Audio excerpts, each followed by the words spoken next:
Hello, and welcome to another episode of Scavenger Life. This is episode number 187 at scavengerlife.com. Okay, let's just jump right into it. We have a lot of stuff to talk about today. Good. Okay, so I am on my continuing rampage in the comment section of our blog because I feel like we're at a very delicate time. Right. We have a very good community. We're loving it. We Right. love everyone. I love you. However, it can very easily, when you start getting all these, it's new people, evolve into just kind of like a community that's very meh, like everything's allowed, everything's okay, and then it becomes like nothing gets done because everything's so special. So I'm being very harsh in the comments because I'm trying to bring up the level of conversation to a higher level, so it's worth it for people to spend part of their time coming there. So we're trading valuable info. So I'm trying not to be mean to people, but... You're being firm. Right. That's how we like to say it. Right. Because this is a very common thing. We get a lot of people that come in and they say, I've been selling on eBay since 1999. Right. I've been a seller. I am a seller. But, they have all these problems. Right. So I find that selling on eBay isn't the hard part. Right? Don't you think? It's most people can sell something on eBay. Yeah, it's pretty easy. Most people can actually go through the process. Right. The mechanical aspect of taking a picture and listing on eBay is relatively easy. Especially now with mobile. Right. Even crazier. So really what we're trying to do, and the thing that's interesting to us when we talk in the comments, is about how do you build a lifestyle around that. And we've even kind of coined a term where we call it more of a pipeline. A pipeline. How you build this pipeline. And I find that's the people that have been selling since 1999, and they know how to sell. What they haven't done is they haven't built a pipeline that they can just kind of keep shoveling items in, so then money comes out this other side. I think sometimes people from the olden days, the original days, they feel like they're in almost like an auction mentality. So they're like, I have 100 things. That's so much stuff. Right. Right. Like I should sell 100 things this month. Until these 100 things sell, why I shouldn't put more time into putting this stuff up, Right. And what we're saying is, no, it's a pipeline. Right. You just keep shoveling stuff in there. We're almost at 4,000 items, which sounds insane. Right. But we're just... But that's an example of us. We've built a pipeline that we're proud of, and money just keeps coming out. I put a bag at the end, and cash just keeps coming. A burlap sack. That's right. Yeah. Cash keeps coming out. But so in the comments, I feel like we aren't here to coddle each other, and we want to be supportive of new people, but ultimately we want to push each other to really learn to be our own business people. And to do research for ourselves. Yeah. I find like maybe people, especially that don't have a whole lot of internet experience. Again, it's incredible just 10 years later, 10 years, 20 years after the internet started. I don't know. There's just so much knowledge out there. It's so easy.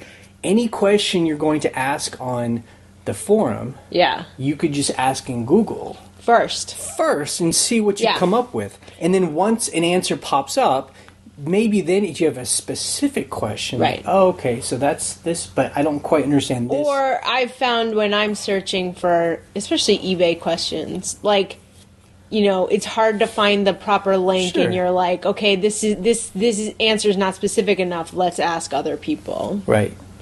So, and so when we talk about a pipeline, we're talking about like, part of it is just trying to encourage each other. You just grab a box of junk that you got, and you take one thing out, you research it, you photograph, and you list it. Then you just do that again, and then you do it again for 10,000 items. And if it doesn't sound like fun, if what I just said doesn't sound like fun to you, you should just stop. Yeah, stop now. Yeah. Don't be a part of this community. Don't be a part of eBay, because that's what it's about. Right.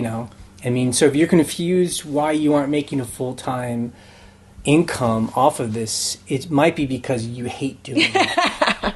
Grab a piece of junk, you list it. Grab another piece of junk, list it. Right. And I guess what I hope for in this community is that it's almost like I want people to feel like they're walking into more like an AP biology class or something. Right. Like, this is like when you go to high school, this is not like this slacker class. Yeah. Where like people are doing spitballs at each other and passing notes. Yeah. This is like the AP biology class where people are showing up and they're ready to go. Right. You know, and they're interested and they're really trying to learn, and the teachers are really trying to push the students to up their game. Exactly. So, you know, we've talked about this pipeline, and this is the routine that you create in your life where you set time aside each day or, you know, each week where you consistently find and list eBay items. Right. You know? So that's kind of what we've done. We have like a lifestyle. Yeah, we have a process. It's a process. And, you know, sometimes we like to do different aspects of the process every day, but you know what it comes down to is all the stuff in your house that you have to get it online or it will never sell. Right. And you know, part of that is lifestyle too, is just when we leave our home, scavenging is almost 90% a part of that. Yeah. So we're going to the grocery store. Right. Let's stop by that thrift store on the way. Yeah.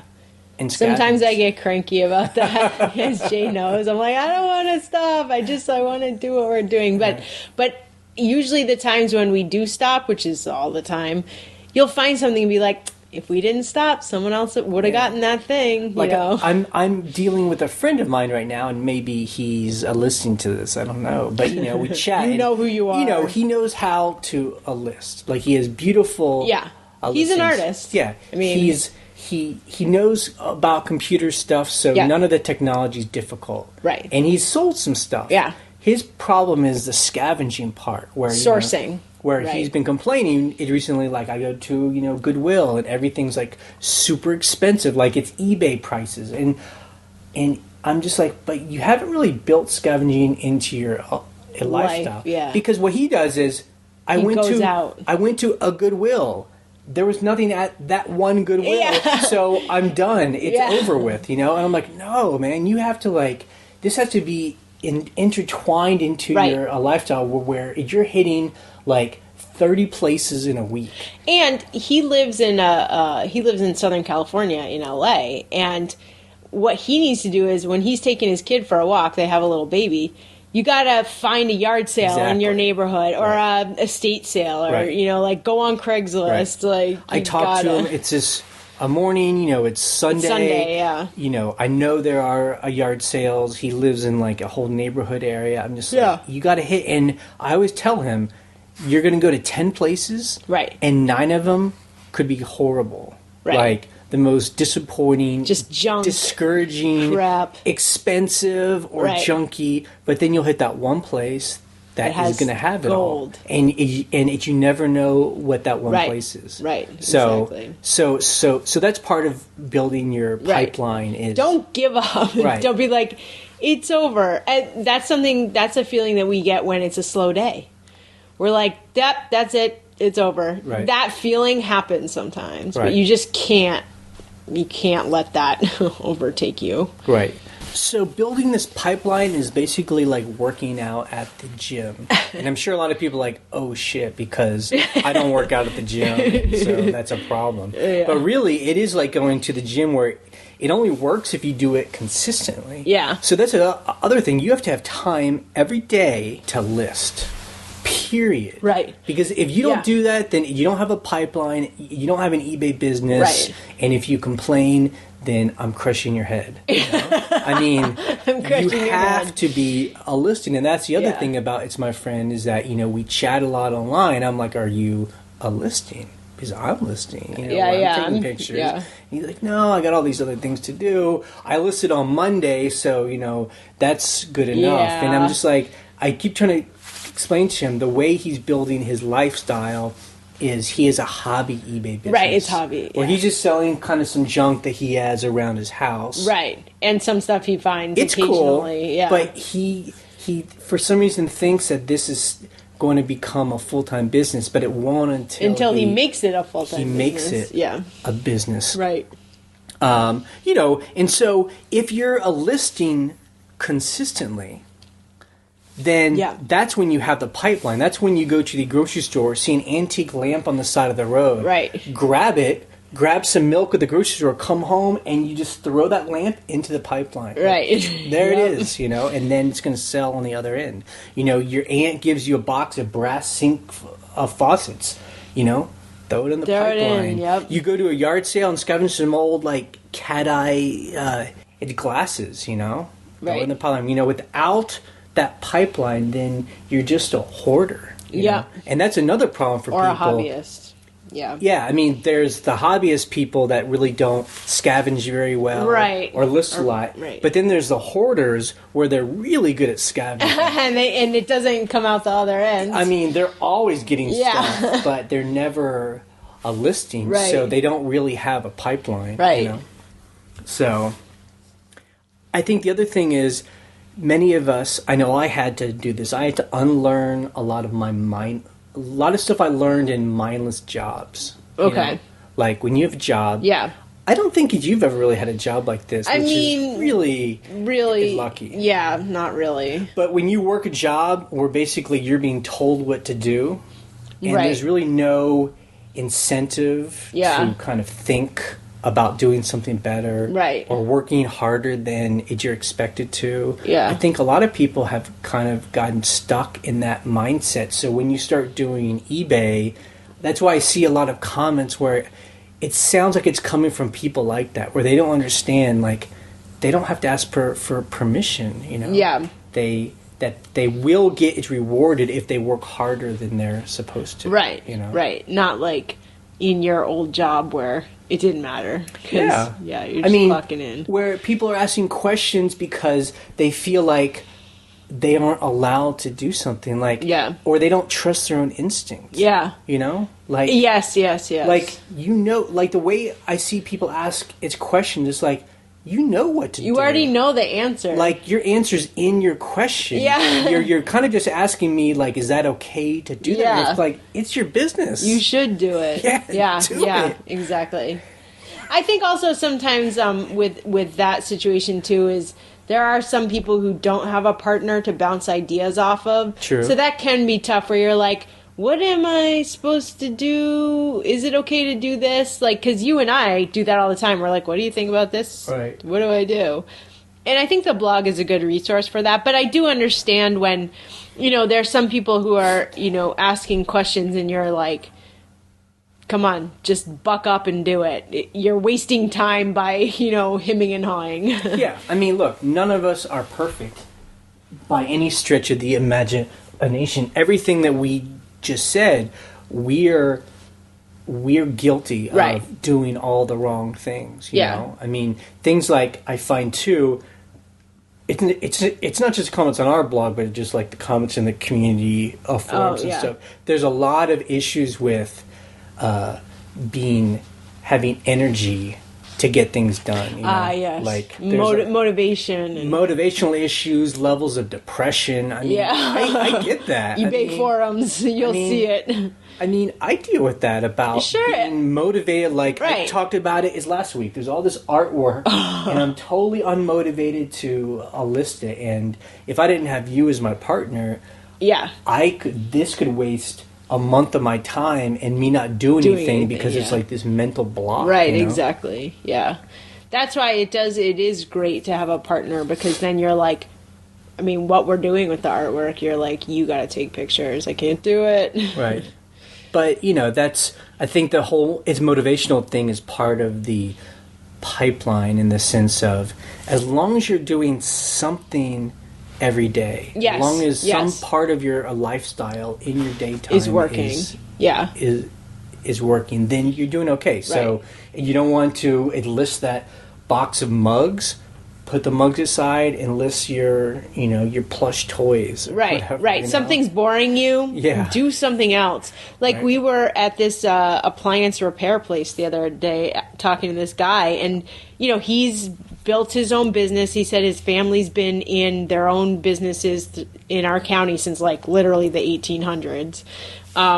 And it was interesting because we were talking to him and we were like, so is someone going to take over your business when you're done? And he's like, the young people, they can't handle working every day or whatever. Not all young people are like that, but the people he's dealt with. He couldn't find anyone who could do what he did. Right. Like, love to work, want to work, can't figure out a problem, figure it out somehow, like it was an interesting thing because we were like, that's exactly what having to be a self-employed person is, because you have to have the motivation to push through when you're like, I don't know what to do. There's no room for excuses. I mean, exactly. Our bank doesn't give a shit about anything. They just want to get paid every month. At the end of the month, they want their money for our mortgage. Right. Like, they don't care if you had a slow month. Or I'm feeling sad or, whatever. They're like, we'll take your house away. Yeah. It's that easy. They're like, fuck you, pay me. Yeah, exactly. They are. Well, hopefully our people hopefully are a little bit nicer than that, but all in all, they smile on the outside, but it all comes down to that. So, but that's a good thing about once you have that pipeline. Yeah. Then it does give you a little bit of leeway. Yes. So all of this being said, once you put in all that work up front, because a lot of it is like you're putting all this work up front. Right. You've created a lifestyle. It's kind of like learning a language. It's difficult at first, but once you've learned a language of doing an eBay store, then it kind of runs itself. Yeah. And so now, several years later, we can sometimes step back. Right. And that pipeline is full, and it's just spitting money out at the end. Yeah. And that's why we're big advocates of having a large inventory and listing things and forgetting things. Yep. Because then they just sell themselves. Just make it happen. Right. It makes itself happen. Right. Although that's not to say every day you're not answering questions, doing offers, packing and shipping. You have to do that. I mean, but it's a little more. I mean, it's definitely more laid back than someone having to commute every day. And then we now have the luxury, and we'll talk about this in this podcast, of like now we have the luxury of like kind of picking and choosing the stuff we want to put in the pipeline, instead of just being kind of like, whatever's in front of me. We need to sell something now. Like, what's around me? Let's sell this. Now we have the luxury of like, well, let's sell this thing. Right. Let's experiment with this. Yeah, definitely. And that's cool. It's fun. Yeah. It's more fun that way. And it made me feel really good. There's a woman on the blog. Yes. With the crazy name, was it Fugx? Oh yeah, Fug. I don't know if it's a guy or a girl. I think it's maybe. I think you could be incorrect. Yeah. Actually, it's an. So we don't know who it is. It's an internet person. Yeah. And this person, has been commenting for a long time now. Yeah. And we've had our ups and downs because we kind of butt heads sometimes. But she's hot headed. I'm hot headed. She or he. She or he. And the thing is. This person posted today that they're doing their taxes. Yes. And they said a year ago, when they were just doing auctions, had a very small inventory, they're making $400 a month. Now, this person has more store like it's we do, where a store, where it's a store, it's fixed prices, best offer, and they're making $2,000 a month now and selling a lot more. Quadrupled. So I feel like, that's a good example of like, we helped together, we've helped kind of flip someone into getting a pipeline. Right. Where now that thing is spitting money out for her. Right. Or him. Yeah. It's Northwest. Yep. Yeah, it's good to. I've heard that from a couple of people where they're like, "Oh, I made so much more money this year," and it's because all of us are kind of like, this is a method that works for this marketplace, and and this is how it can be successful if you put in the time. And that's when we started this podcast.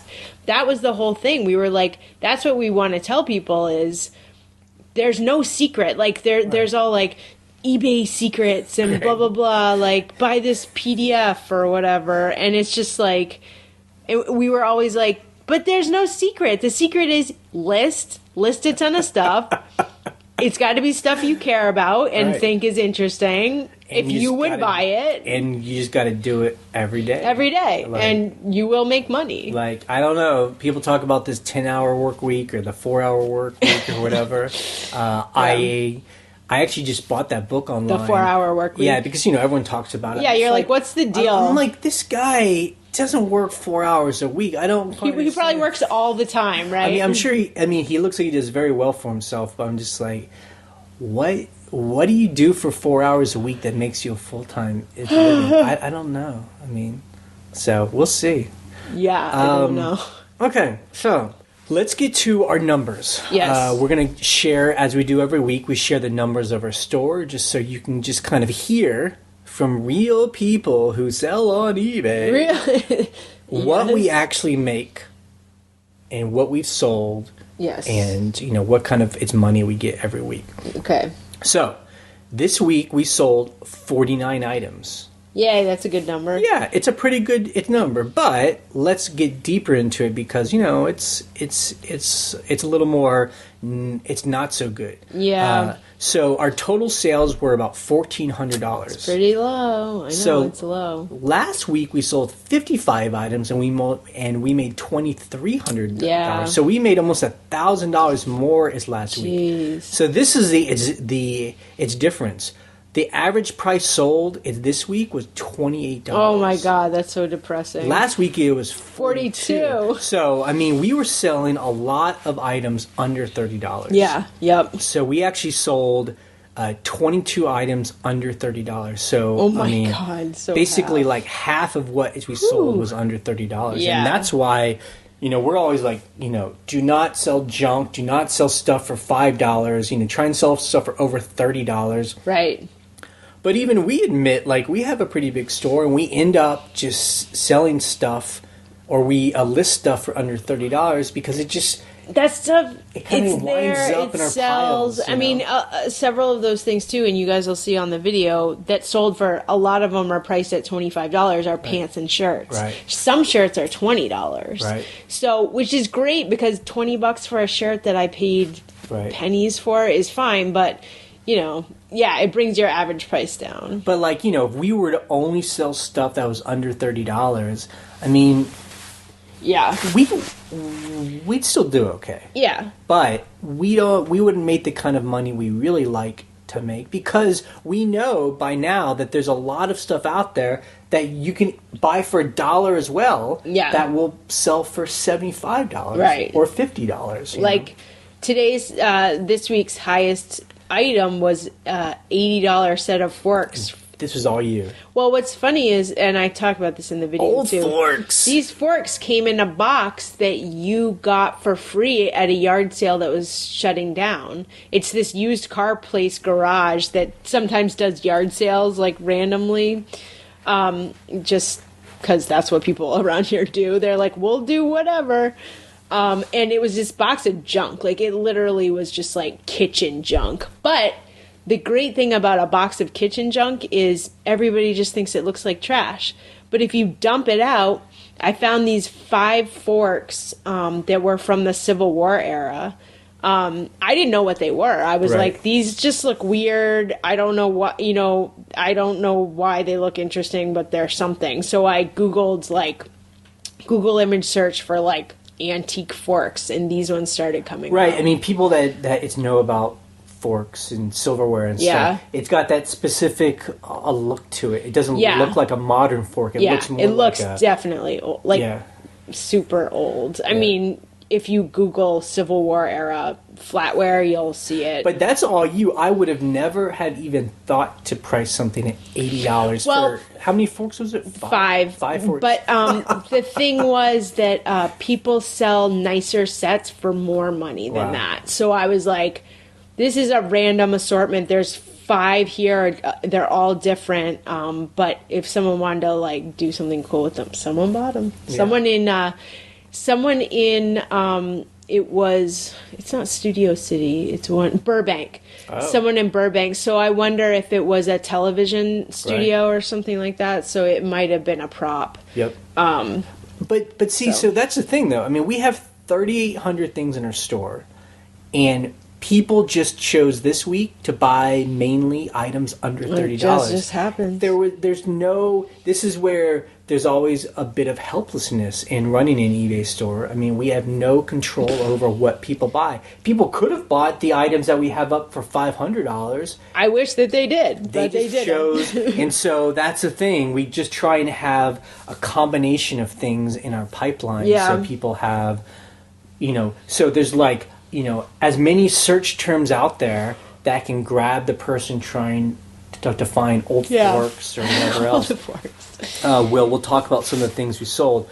The other thing was I wanted to talk about with our numbers is, we listed, or Ryan did 91 items this week. You listed that many items. That is cool. Now about 30-something of those are auctions. But I still had to list them. Because we're continuing to sell art. Yeah, on auction. And we're choosing to do it at auctions. But that's good. I mean, that's like serious. Solid. God, I barely remember. Of listings. Last week was kind of a blur at this point. Yeah. We'll talk about why. But so last year, this same week, it looks like we made $1,800. So it was similar. Yeah. But the average price sold was $43 because we sold some high-priced items that week. But okay, that makes me feel a little bit better. So some of the things that we sold, this was kind of a funny sale that someone told us how to pronounce that French pottery, Quimper. We're just going to call it Quimper. Let's just call it Quimper because we're white Americans who just pronounce things like that. Okay, so the first piece sold. Only one piece is sold. I did get an offer for something, but I counter-offered because I'm clearly greedy. Right. We bought 27 pieces of this Quimper pottery for $25. Yes. So essentially $1 a piece. And the cool thing is, it excited us. So Ryan took pictures and I listed it right away, all in one day, and we sold one item already. So the item was. There were all complete pieces except 2 pieces were just lids, these little tiny lids. Tiny lids. Yeah, it looks like they went on like a mini creamer or just a mini jar. Who the hell knows? You sold one lid for $25. And the reason I knew that it would sell is because, it's a well-known potter. A lot of people collect it. If someone lost a lid or broke a lid, no one else is selling just lids. How else are you going to get that? Right. It's sold, within a day or something. So that one tiny lid paid for everything. The entire box. Tiny lid. And it's like you said, we did get one offer immediately after putting something up. And we were selling it for like $125, and they offered $75. And I got greedy, man. You know why? Because I had just listed it, and I was like, you know what? And I went and I used watch count to see the stuff that he's bought or she, and it's all this like Quimper pottery. So I was just like, Yeah, I'm, which is totally cool because sometimes that gamble pays off. I'm always more a little conservative, where I'm just like, let's clock our. It's clocking our profits now, or I was locking our profits. I was definitely greedy because I had just listed it, so I was like, I can get more. They'll sell. So, but I think that pottery that we talked about is last week. We could sell it for between $2,000 and $3,000, possibly, if it all sells for the price close to the price we want. Yeah. However, it's a good example of like it's a pipeline. It's like a mini pipeline. Right. So we have these 27 pieces of pottery that could sell for $2,000 to $3,000, and now it's up. We're forgetting about it, and it's just there. It's going to sell over the next 12 months. Yeah. It's going to take 12 months. And so it's a little pipeline where every month we're going to sell 1 or 2 pieces. Yeah. And it's going to be a little stream of income. You know? And that's what we do. It's with everything. We'll buy a box here, and then that's like a little pipeline in here. So when you see those videos on YouTube and people are like, oh, look, all this stuff is worth, $1 million. It's like, no, it's like not worth, it's not worth anything, really. Right. It's not until it's online, and then it never sells all at one time. It sells in little tiny pieces, Yeah. So that's how we do it. Yep.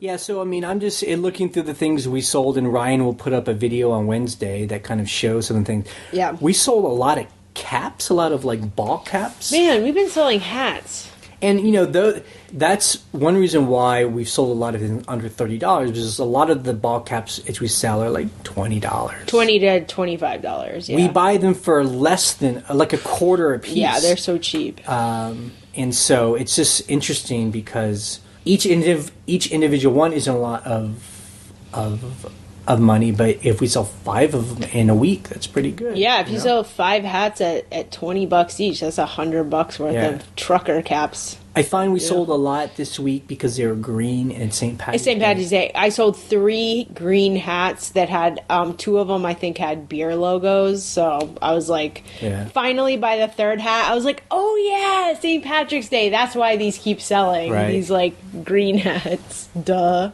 So this past week, it was interesting in our store. I was noticing we were selling a lot of items to brand new eBayers, people with 0 feedback.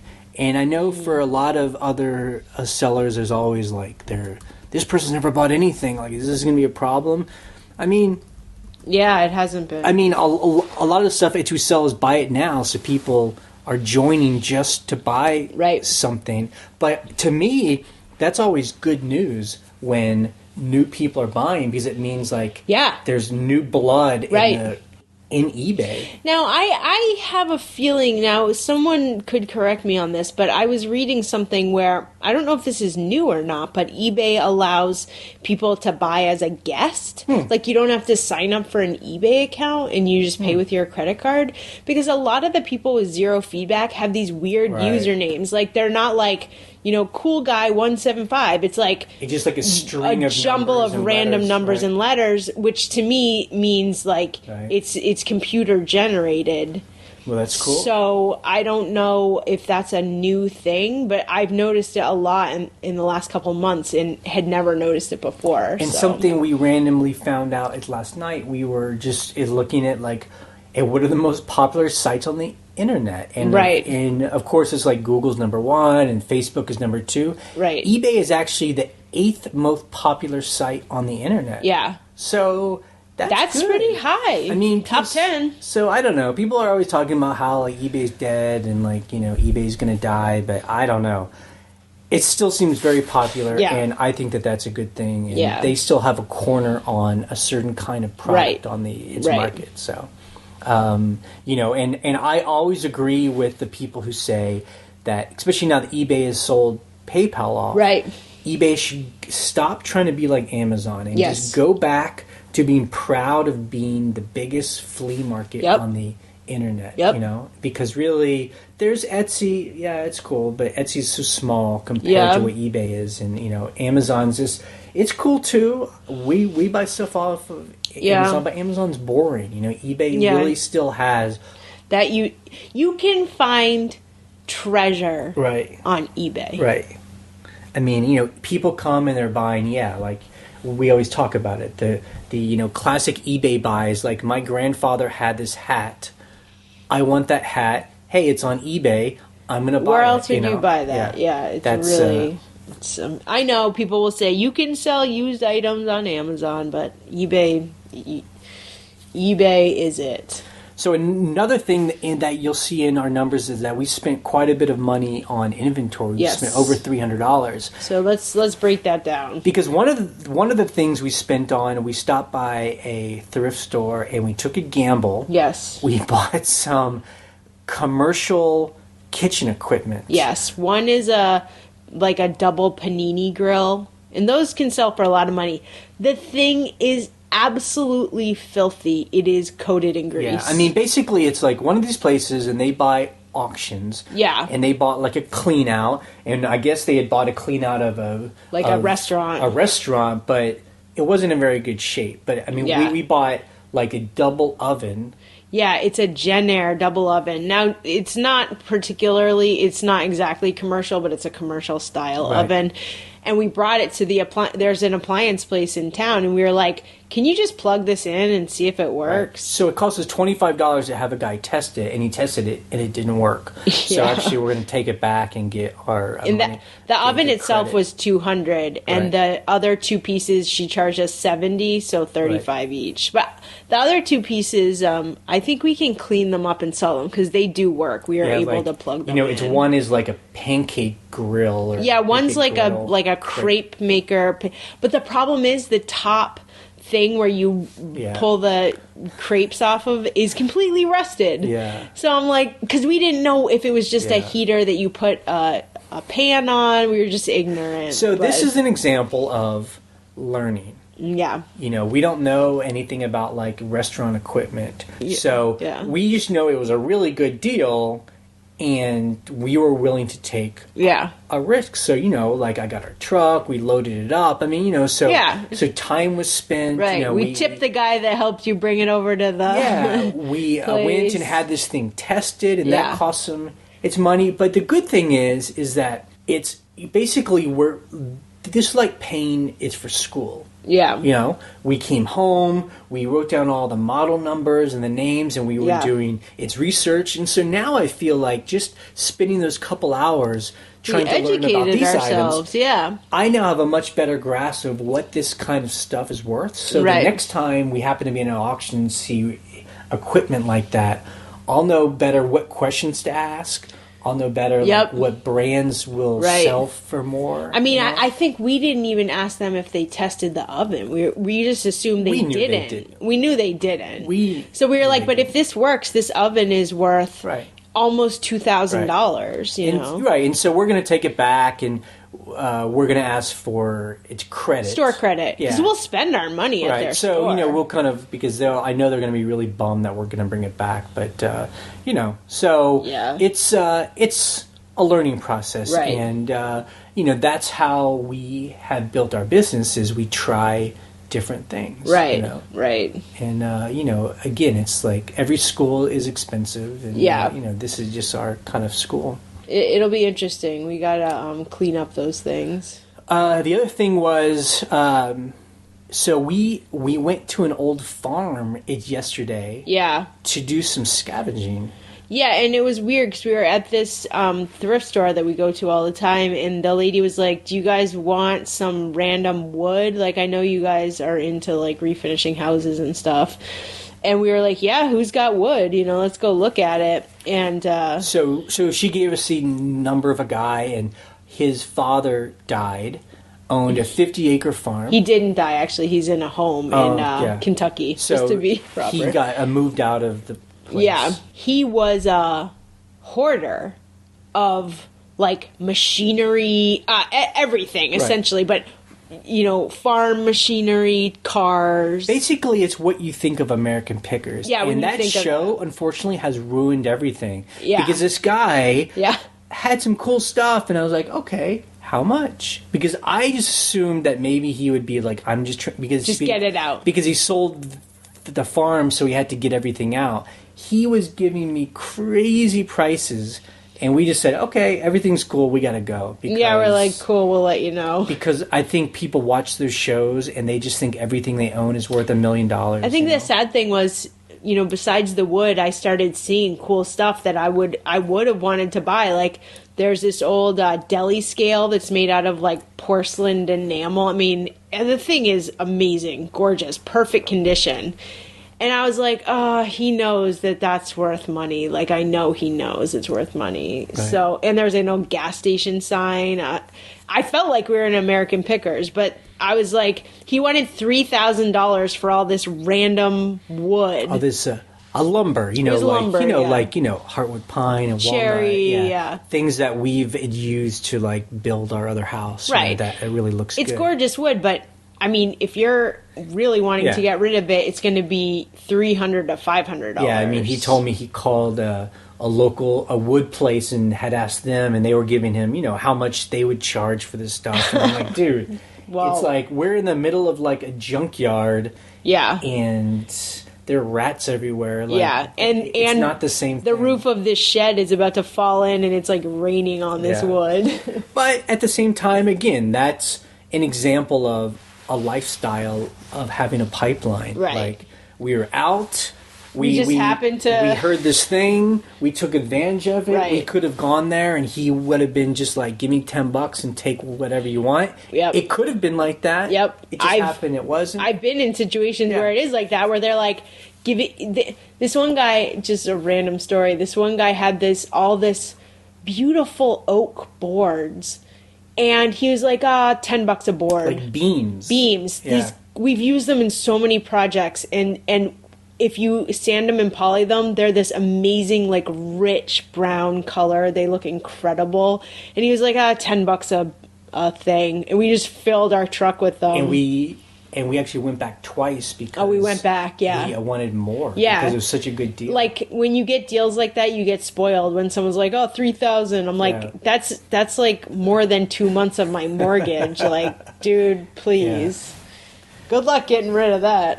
So the other thing we did this week is our rental property. We had our first renters at the rental property. And it was a little bit of a crazy end of the week for us because our renters checked in on Saturday, which was yesterday. And we spent all of Friday, we spent like 10 hours cleaning, obsessively cleaning and organizing. Now the house was already ready, right? But we actually, one of our friends had been living there for the winter, and he's building a house, so he needed a place to live. So we had to be like, we got to get your stuff out of here. We have to clean. We were moving him. We were cleaning. I cleaned the refrigerator like a crazy person. Just like cleaning the windows. And it was very nerve-wracking too, because this is a new business for us. Right. And so it was just so interesting because the people came. Yep. And we were so tired. Oh my God. Slept very well. I was so exhausted. I could barely stay awake. Jay was like, "Are you going to be able to come to the house and meet these people?" I'm like, "I can't do it." But it was funny. I mean, it was actually hilarious meeting people because we felt like we had this long checklist that we wanted to go through with them. Like, do this, these are your door codes. And they were just so excited to be in the country. They were not even listening. Right. It was really funny. It was really funny. So it went well. And so that, it's kind of cool. So we have people staying from Saturday to Wednesday. Yep. And then someone coming. So they check out at noon on Wednesday. We have people coming at 3 o'clock on Wednesday and staying until Saturday. So we have 7 nights. Great. Booked this week. So we're going to make about $1,000 this week off of our... Which is so amazing because you're like, that's so much money. Yeah. I mean, compared to little eBay sales, you know? I mean, and it's different from eBay too because we meet the customer. Right. I mean, it's so different. Part of me really loves eBay because there's the third party between us and the buyer, and we can be very professional and kind of like a robot, and it can be very unemotional and just kind of happens. In this case, you're actually meeting the people up close, and so it's very personal. Yeah. And it's almost a little nerve-wracking because they're kind of. I feel like because we're new at this, I feel like they're going to judge us based on where they're staying. Right. Well, yeah. I mean, and you're waiting for their review. It's all about, for Airbnb anyway, it's all about the review. Right. Because you want them to give you a good review because you want other people to stay there. So it is nerve-wracking, okay, I hope everything works. There's no problems. Right. They got everything they need. They had a fun weekend. Right. Oh, God. So the other thing is, I've been speaking with a woman who sells on eBay. Yes. And contacted us through the blog, and then it turned out that she also rents a condo in Colorado. So we've actually been having a long conversation on email about, the difference between selling on eBay and renting a cabin, vacation cabin, yeah. And in some ways it's the same because you're it's about good pictures, clear description, dealing with customers. It's about answering people right away, right? And everything we do on really eBay. Similar. The only difference is we can't do a list it and it's forget it because once a day is passed that's unbooked, right? That profit's gone. Right. We have 365 nights a year that in a perfect world, every single night is booked. Right. But so once a day is gone, it's gone. We can't be patient like we do on eBay. So we've been trying to figure out how to be marketers in a way. We've done the research. We price our place as competitively as possible. For what it is, compared to other places around us. And now we're having to deal with, like, do we do discounts? Yeah. You know? Like... almost like best offer. Yeah, I mean, like, if the coming week is unbooked... do you bring the price down? Do we bring the price down $25 a night because we're trying to bring people in? Exactly. And I just try and think of our own experience renting on Airbnb. And that's happened to us. One time when we were in Portland, Oregon, we were looking for a place to book the next night for like 4 nights or something.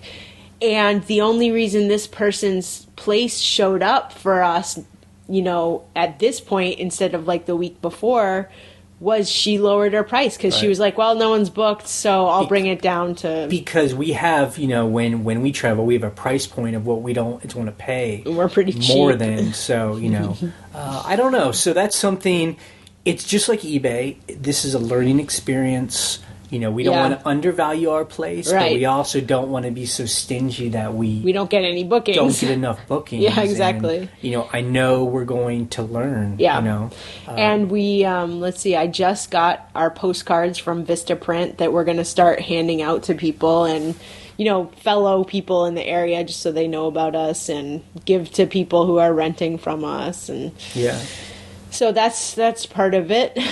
So Jay, this morning I'm doing dishes. Oh, you know what? I was like a housewife from the 50s. I was making pancakes and doing dishes. Yeah. And Jay's like, here, I want to give you this number that I just worked out. Now, we had guessed that we had spent about $100,000 redoing our farmhouse, which sounds crazy, but we did a lot to it. So, in 3 years, we basically gutted the house. Yeah. Redid... plumbing, made electric, custom furniture, made custom fixtures, just crazy. Put in a heat pump, made it fancy. Oh god, put in all new windows, insulated place. So anyway, a full gut. It came out to $82,000. $82,000, which is less than I thought. And I only bring that up because all of that, it's money. Yep, came from eBay. Yep. So all of our profits from the past 3 years have gone into that house, Yep. And so I'm like, ooh, that's a lot of money, Right. Like if we're making, $30,000 a year in rent on this place, it's going to take us several years to like make our money back. But this is the long view for us. Right. This is like a 25-year, like we hope to get $30,000 a year over the next 25 years. Right. This isn't like a 2 to 3 year thing that we're just going to be done with soon. To me, this is instead of investing your money in the stock market, where you suppose you're going to get, 4 to 10% back and all this stuff. Yeah. This makes us feel it's better because it's something we can put our hands on. We have much more control over, and it feels like a business to us that we can get behind.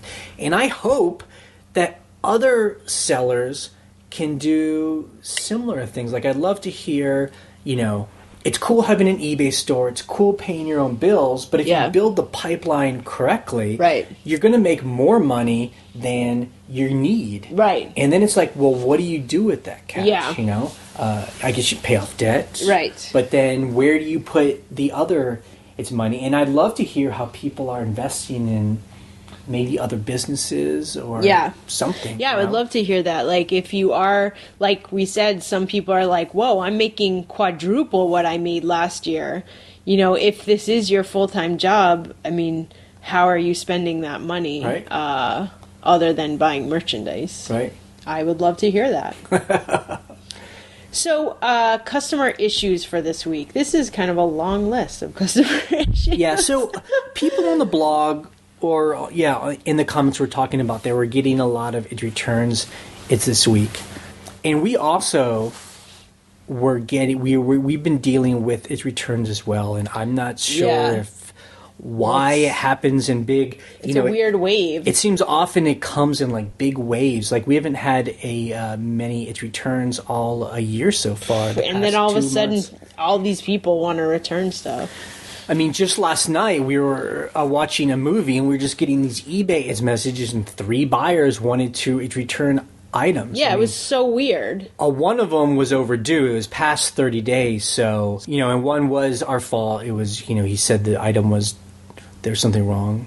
It's with it. A couple of them was buyers were complaining that they hadn't gotten their item, but the tracking showed that it was delivered. Now, just for this one, it was global shipping. It was a necklace, and he was like, I didn't get it. And Canada Post, because it went from our house to Kentucky to Canada Post, said it was delivered. So we were just like, it got delivered. And then the second one was this guy, his address was wrong originally, like it was his old address. And so I mailed it back to him, and he said he still didn't get it. And it said it was delivered. So eBay went in our favor. They're like, says it was delivered. But that was good, though. He opened up a case, and you called eBay immediately. And you got eBay to close the case before it started going through the system. I was just like, it clearly says it's delivered. I have all the messages that say I sent it to his new address. He paid for shipping. Right. I mean, I don't know what this guy's deal is. So that's what it's always... Exactly. That's why it's so great, I think, that there's tracking, and eBay makes you put the tracking in because it's important, It's very important because then people can't say they didn't get something. I mean, the other thing was... people in the comments have been complaining about mail being slow, and we've seen that too. We had 3 returns come back to us this week all on the same day. And one of them, it took over 3 weeks to get here. And it was priority mail from New York. Right. Like, it's not that far away. On the East Coast, too. So it sat somewhere. Who knows where. But I was hoping I would never get it back. Yeah, I was hoping I'd be like, never got this item, got lost. Yeah. Sorry. Nope, it came back. It was $100 pair of boots, too. So that was a little depressing. Okay, now, this other thing is a bit of a story that we're going to tell. Jay is going to tell the story. I'm going to tell it because I was not a part of this. So he can tell it unemotionally. So I'll tell it more like a newspaper article. Now, this is in a story about us as a buyer. Yes. And we've actually been buying a lot of stuff on eBay. And you know what? 99.9% of the stuff we buy is great. Yeah, there's no problem. Now, we've been mentioning about a couple times where we bought stuff and we've had really bad experiences, and this is one of those experiences. Yeah. And I think we only bring it up because I think it just shows what it's like as a buyer when you meet a seller that is horrible and unprofessional. And this is what it feels like. And probably crazy. Right. So Ryan bought a lot of bangles. They're bracelets. Bracelets. And you bought 50 of them? Yeah, it was like 50 or 60 bracelets. It's $50. So it wasn't a cheap sale. Right. And it's something it's wanted. They came to us and they were just like in a box, and 3 of the bracelets were broken. Right. And so you wrote to the person who you bought them from, and you sent photos right away, and she said, look, 3 of them it's broken. Can I get a partial refund of $2.40? Because that's how much it would have cost, yeah. She wrote back immediately, the seller did, and said, send them all back. I don't do partial refunds. So you opened up a case just because if you're going to send them all back, you should open up a case through eBay because, it needs to be an official. So just to clarify, I opened up a case and said, I don't want to return them all because I love them, want to keep them. I want a partial refund of $2.40. Right, but if she said, because her choice could have been no, send them all back. Right. That's fine. That it would have been her choice to do. But she immediately then sent you the $2.40. Yeah. Which should be cool. Yeah, no problem. However, she also sent a note and left feedback, because you could only leave positive feedback, but in her a message, she actually wrote that you are greedy, that you're a money grubber, that you can never buy from her again. I mean, she was so angry. She said I was whiny. You're whiny. I mean, it was just, that's the worst thing to do as a seller, you know? Yep. If you're going to give a refund, you got to give a refund, but you shouldn't then put on top of it a thick negative layer message of just negative horribleness. Like, here's the thing. There's no upside. If she had just given me the refund Right. and not said anything, I would have been like, cool, great. Right. Great seller, good feedback. Right. That's not what happened. So we're talking $2.40 that a seller did its refund because she knew she had to. Right. But then she made it it's nasty. So Ryan called and got that feedback taken off because you aren't allowed to be abusive in your... Well, and what's funny is it was, as we all know, as sellers, we can't leave negative feedback. But what she did do was she wrote in capital letters, negative. This is a horrible person. Right. She's awful. Don't deal with her, whatever. So obviously eBay's like, yep, take it down. So, okay. So the reason why I'm telling this story is because we aren't going to get emotional here. Yeah. So then Ryan chose to leave a negative feedback. Yeah, because, clearly. That a seller started a negative experience and made the buyer leave a negative feedback because she didn't get a good feeling out of all this. And as soon as you did that... Okay, wait. I just want to say in the feedback, I just said that she was rude and unprofessional because of an issue. I wasn't like... I tried to stay like almost like neutral about it. I was just like unprofessional, rude... Whatever. So 3 days later, we're lying in bed, about to go to bed, and Ryan forwards me an email because, we're in bed and we're both on our phones. Yeah. Just reading news and stuff. And so I get an email from the person next to me, and it's a forwarded email to you where that person called you, said, "You are an evil bitch." Yep. And we know it was her because it was sent to... Because we bought it on a buying account. Yeah, I have a buying account. And we have a specific email for that buying account. We don't get any email to that account. It's only for my eBay. Right. I don't use it for I don't write to anyone about it. So just to clarify. Right. Sorry. So that's a really big deal when a seller starts to harass a buyer outside of eBay. Right. And it kind of worries me a little bit because, it starts to become like, because...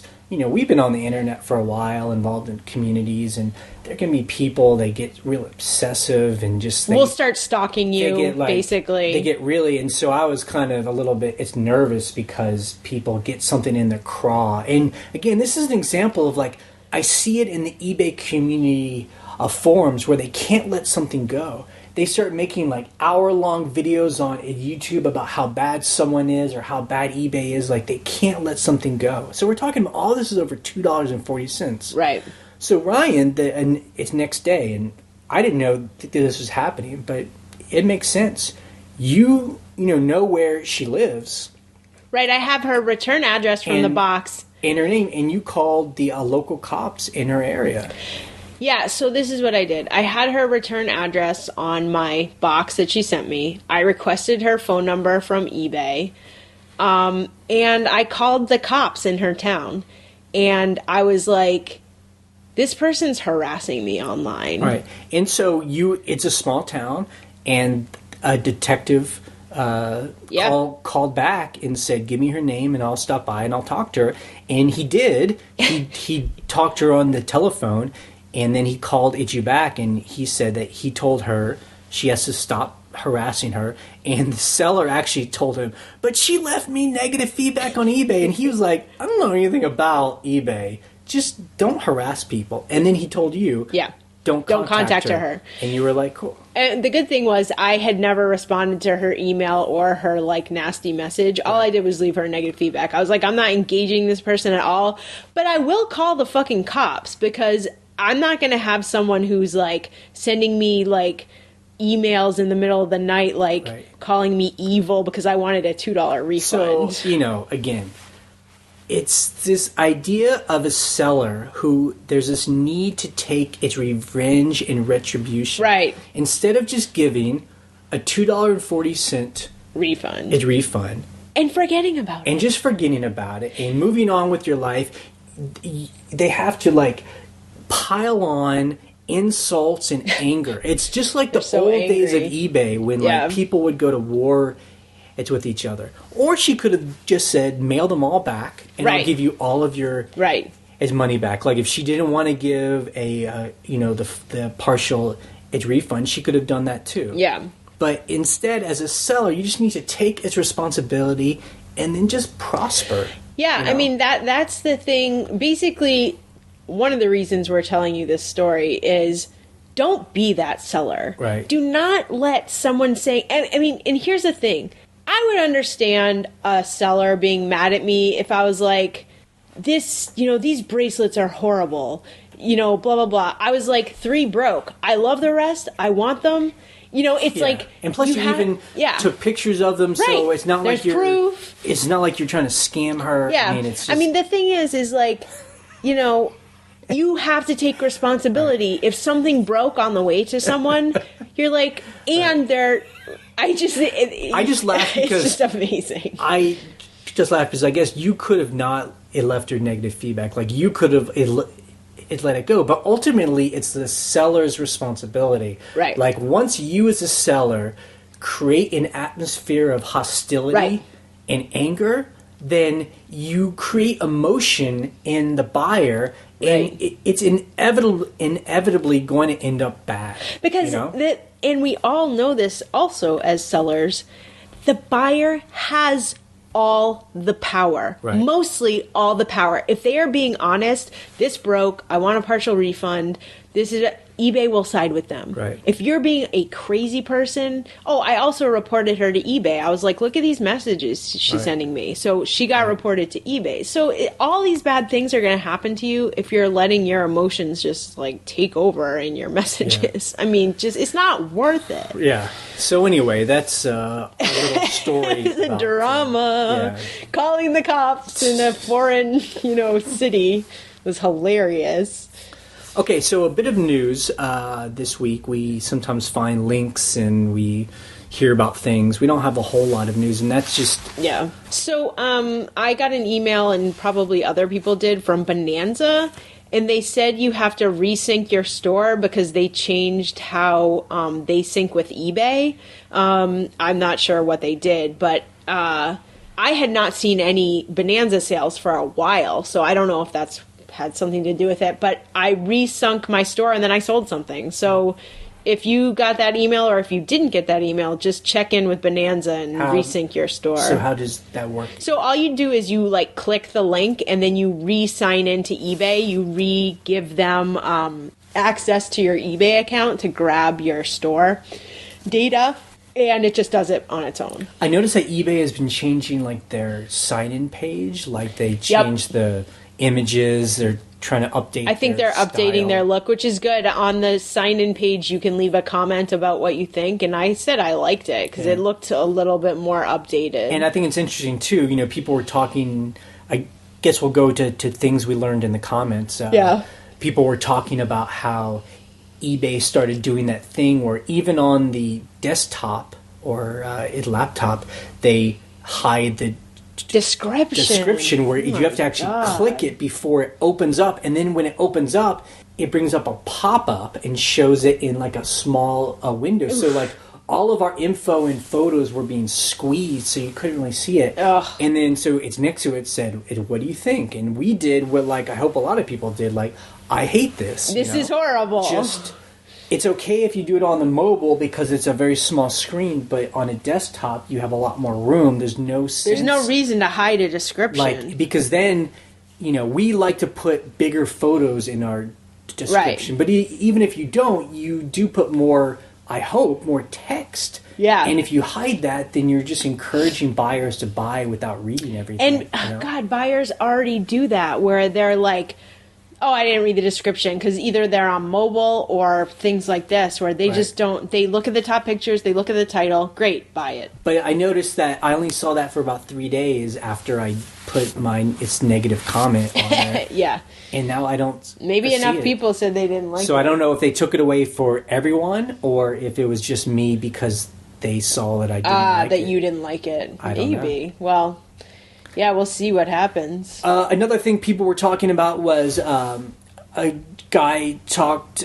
He noticed that he was going to places to scavenge, and that there were a lot of people selling things off of pallets. That thrift stores and auction houses are buying pallets of goods and reselling them. Right. Where are they getting the pallets? Just like store closeouts or something? Well, what I think it is that there are now these online businesses that sell, that are like auction houses, online auctions. Yeah. And they sell just a pallet of stuff. Pallets of stuff. Either it's easier to sell it that way. It's either these big box stores that will sell off pallets of its returned items. Right. It could be a warehouse is clearing out, It could be, and so I find that like we go to some thrift stores where they do that. Right. Where they buy online auctions. Yeah. They go with a big truck and pick it up, and then they just dump it out and sell that stuff. Yeah.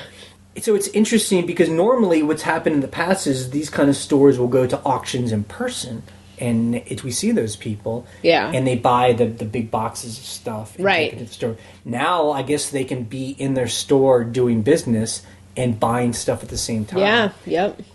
I mean, the only cool thing about going to auctions in person is that you can touch things and feel things. And see the quality. But I guess if you're getting big boxes of stuff, you're kind of just taking a chance on, well, that's interesting. I wonder if that's just become normalized because you can buy it online now, and maybe you couldn't before. I mean, if you go to auctionazip.com, and if you put in your zip code, there are online auctions where there's probably a warehouse close to you where you can buy the stuff online and then go and pick it up. I mean, the only thing about that is like, then you're having to deal with so much stuff. The quality is going to be all over the place. Right. I mean, that's why it's good for thrift stores, because they're just throwing it out on a shelf. Yeah. We would rather go and pick out the 4 good things off the shelf. Than have to deal with all that stuff. Yeah. To me, the big money is taking the time to list each item online, versus the way these thrift stores do it, where they, where they're just like doing it. Just in bulk. they want to move it. So something else we were talking about in the comments was looking at sellers that had really aggressive listings. Where inside of their listings they have a really aggressive text where it's like, don't buy from me if you're a scammer. They're almost like yelling at people. Don't steal from me. I will not take its returns. It's like... Well, it's so funny to me when people do this on Craigslist too. No scammers. Well, if someone's a scammer, they're not going to be like, I will, okay, I won't scam you. But it's this idea of like, you're already creating an atmosphere of distrust and expecting something bad to happen. Who wants to buy from you if you're like, no returns, I will not answer any dumb questions? You're just like, boy, I definitely am not going to buy from you. And and that's the thing, we all have bad experiences with a particular buyer, but I think those kind of people, they forget that like 99% of people are totally cool. They're just like happy they go, cool, I got it. Appreciate Love it. Great. Like, I think we tend to forget those people. Yeah. So there was one listing that someone sent us where it like had all this music playing and stuff. I'm like, oh my god, dude! It is not 1997. That's like 1999. eBay, where it's seriously, 18 different fonts, 23 colors, music. Like a song that plays. It's just when you like, click on it. God, so and where where people put literally 2 pages of rules. Yeah. That's the worst. Okay, we also talked about, and this comes up from time to time, but it's a good topic, and that is shipping mugs. Now, I think it's the Thrifting with the Boys guys who made a video, or they showed it on their show, where they wrap a mug up in, bubble wrap, and then they wrap cardboard around it, and then they put it in a flat rate envelope. Now, I understand why you would do that, because you want a flat rate because mugs can be almost 2 pounds. So how expensive is a flat rate? It's like I think it's like $5.50 now. So you want that flat rate, but really, stuff's gonna get broken that way. I would never ship something delicate like that. Well, I think that in the video, he actually, packs it that way. Yeah. And then he takes a golf club and hits it across and, the street to show that it's not going to break. Like, that's fine. But you know what? If I were a buyer and got a mug like that, I would be like, this person did not know how to pack a ceramic mug. Yeah. So I do not recommend packing it like that. And I don't think your buyers are going to want to see it. So how do you pack it? I pack it in and several people on the blog also said this, the USPS 7x7x6 box. It's essentially a cube in its priority mail. And hopefully it will only weigh a pound. So you can charge for a pound, which is like $6.25 or something, which isn't much more than a flat rate envelope. But sometimes it's 2 pounds, and that's just the way it goes. So yeah, and my God, people don't do free shipping. I see people, come on. especially people into mugs. They have them up for $10 free shipping. And I'm like, it's going to cost you. You're not going to make any money. You're going to make like $3. And you know what? People buy coffee mugs for $25 to $40, depending on what it is. I mean, we're actually talking about that right now in the comments, and people are saying like, what kind of mugs do I need to get? Because mugs are a big rabbit hole. It's like T-shirts. It's like these things that are really cheap to buy. Anyone can buy them. They're everywhere. Even at Goodwill, they're cheap. They're 25 cents or whatever. And it's really easy to go, and you can just get hundreds and hundreds of mugs and think you're going to make a lot of it's like hats too. Yeah, really easy to buy trucker hats because they're so cheap everywhere. But the thing is, and I don't know, there's an art about it. Yes, I'm not saying we're experts, but we, I think, have a pretty good eye. It's about finding the right mug that has like really cool design, right? Or it's really ironic. Yeah, like for example, I bought a mug that's like Preparation H. Right. It is. Advertising Preparation H. It's like an official preparation. Yeah, it's not a joke. And but someone's going to buy it as a joke. Like, I thought you needed this, Jim, in the office. Or, it's got to be really collectible, like that guy is last week that found a really one that sold for $200. Or, everyone's into the Starbucks mugs. They're very... I feel like the prices of Starbucks mugs have fallen because now everyone gets them. Yeah. But,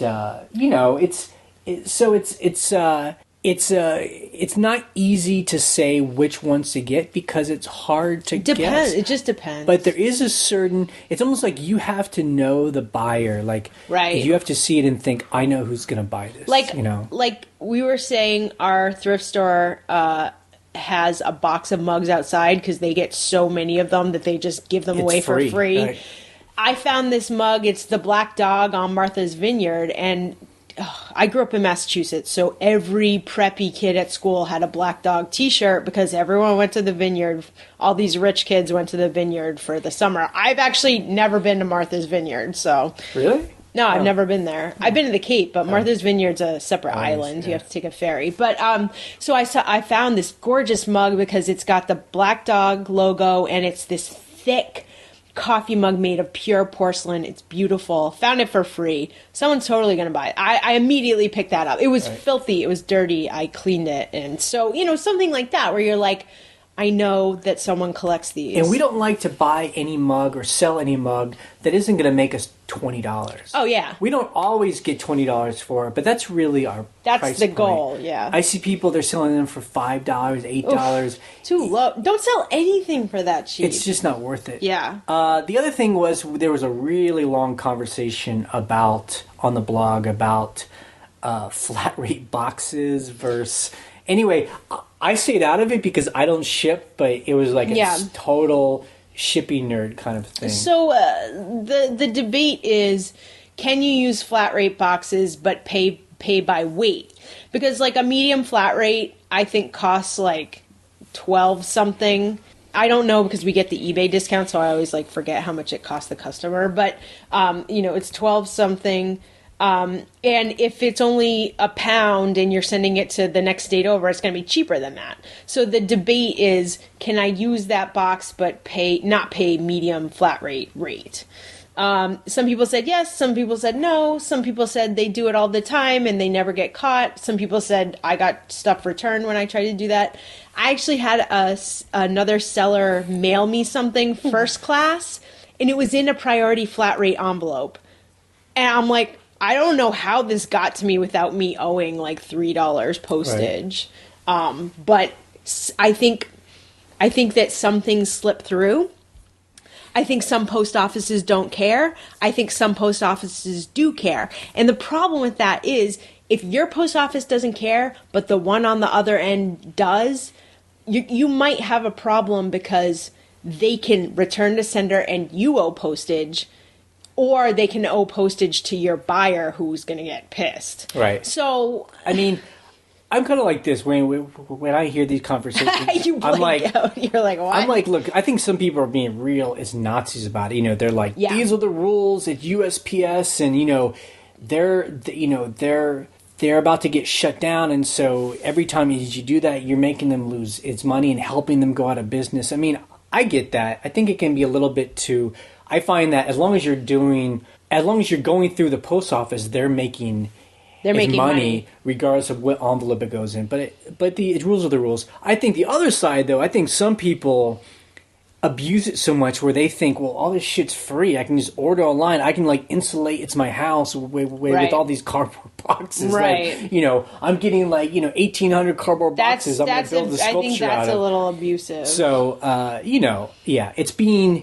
it's respectful. The United States Post Office is our partner in this eBay business. Again. If we had to only ship by FedEx, I don't think we could run a business, because I don't think buyers would want to pay what FedEx normally charges for small items. I mean, the USPS is so important. Oh, yeah. And I mean, the thing is, I would never mail something first class in a priority envelope. First of all, my post office would look at me like I'm a crazy person, and they would say I owe postage. I know that would happen. And second of all, that's a little bit of an abuse of the system. Buying poly mailers. Now, I was so cheap to begin with. I was so freaking cheap. I would not buy poly mailers. And this is back in the day when you could put Tyvek envelopes inside out because they didn't print on the inside, and just send it parcel or first class. And you know what? My post office would send stuff back. They'd be like, this is a priority envelope. And I learned after one thing coming back, oops, I'm not supposed to. Totally not supposed to do that. So you learn your lesson pretty fast, but finding shipping materials should not be so expensive that you think it's going to put you out of business. If that's the case, you're not selling correctly. If you have to buy poly mailers, for your first class, or bubble mailers or whatever, that's a business expense.